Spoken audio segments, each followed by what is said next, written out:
প্রধানমন্ত্রী, আপনি দেশের লজ্জা। আপনি মেয়েদের প্রোটেকশন দিতে পারেন না, তাই আপনার পদত্যাগ দাবি করছি। 2022-এর তথ্য অনুযায়ী দেশের বিভিন্ন প্রান্তে ধর্ষণের ঘটনায় সব রাজ্যেই পুলিশ আছে, সেন্ট্রালেও আছে। ধর্ষণের ঘটনায় গড়ে 76% ক্ষেত্রে পুলিশ তদন্ত শেষ করে চার্জশিট জমা দিতে পেরেছে, কিন্তু মাত্র 2.6% 56% ক্ষেত্রে অপরাধী দোষী সাব্যস্ত হয়েছে। প্রবলেমটা কিন্তু এই জায়গায় রয়ে গেছে, গলদটা। ধর্ষণ রোধে দ্রুত বিচার এবং কঠোরতম সাজার দাবি জানিয়ে আমি দুটো চিঠি ইতিমধ্যেই প্রধানমন্ত্রীকে লিখেছি।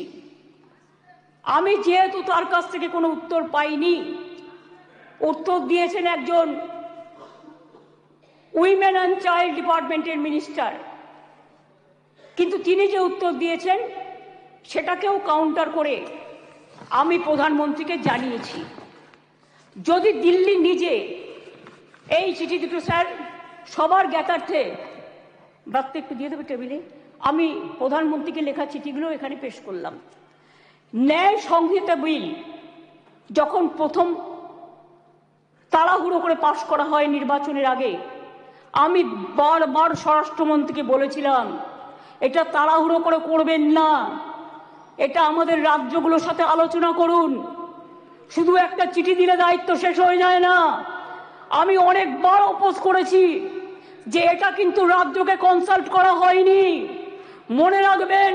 তাছাড়াও আমি বলেছিলাম নতুন গভর্নমেন্ট আসুক, তাদের সাথে আলোচনা করুন, লোকসভায় আলোচনা হোক, রাজ্যসভায় আলোচনা হোক, বিরোধী দলের সাথে আলোচনা হোক, সরকারি দলের সাথে আলোচনা হোক, তারপরে এটা আপনারা করুন।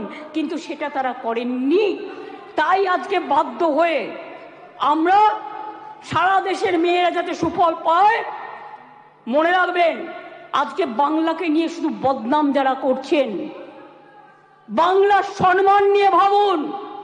বাংলা মাকে বদনাম করলে আপনার গায়েও লাগবে, আমার গায়েও লাগবে। আমাকে আপনারা 50টা কটু কথা বলুন, আমার কোনো যায় আসে না। যেভাবে আপনারা আমাকে অসম্মান করেছেন, আপনাদের প্রধানমন্ত্রীকে আমরা সেভাবে অসম্মান করিনি।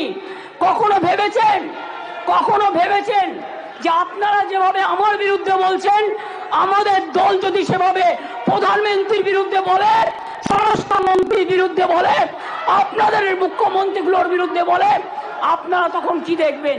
এই বিলটি এখানে পাশ হওয়ার পরে মাননীয় রাজ্যপালের কাছে যাবেন। তিনি তাড়াতাড়ি এটা পাশ করলে এটা রাষ্ট্রপতির কাছে যাবে।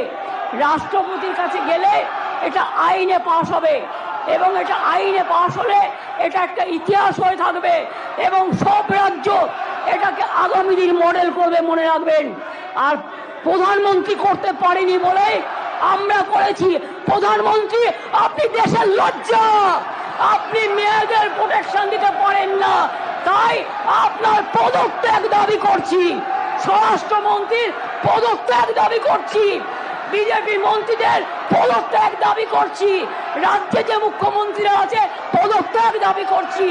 আর অপোজিশন লিডার গুলি চালাবার কথা বলেছেন, তাকেও পদত্যাগের দাবি করছি।